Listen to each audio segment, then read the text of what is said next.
Tepat pada hari ulang tahun ke-29 Sabtu 22 Oktober 2022, komedian Kiki Saputri menggelar acara lamaran bersama calon suaminya M. Khairi.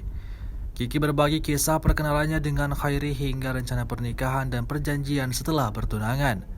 Kiki mengaku sejak memasuki ruang acara sudah merasa terharu karena hari bahagia itu benar terjadi. Kata Kiki saat ditemui di kawasan Fatmawati, Jakarta Selatan.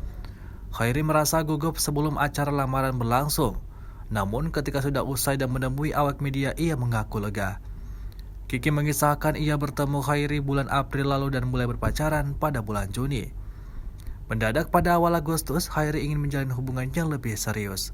Menariknya, mereka berkenalan lewat aplikasi kencan. Tutur Kiki Saputri.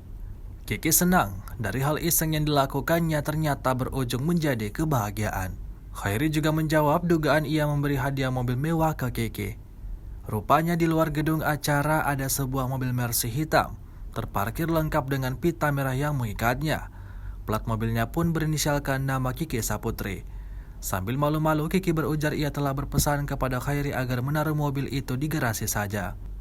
Pernikahan Kiki dan Khairi akan digelar awal 2023, namun mereka belum mau membocorkan tanggalnya. Menurut Kiki, orang tua mereka ingin agar pernikahan berlangsung Desember ini. Hanya saja ia dan Khairi masih sibuk dengan pekerjaan. Pernah 2 kali batal menikah, Kiki Saputri berpendapat Khairi membuatnya merasa ternyata ada pria yang baik dan tulus menyayanginya selain ayahnya. Tak menampik masih tersisa trauma. Usaha Khairi membuat Kiki yakin. Selama ini Kiki Saputri terkenal dengan konten video cium-mencium pipi aktor ganteng Indonesia, mulai dari Jeffrey Nicole hingga Reza Rahardian. Kini setelah bertunangan, Khairi melarang Kiki.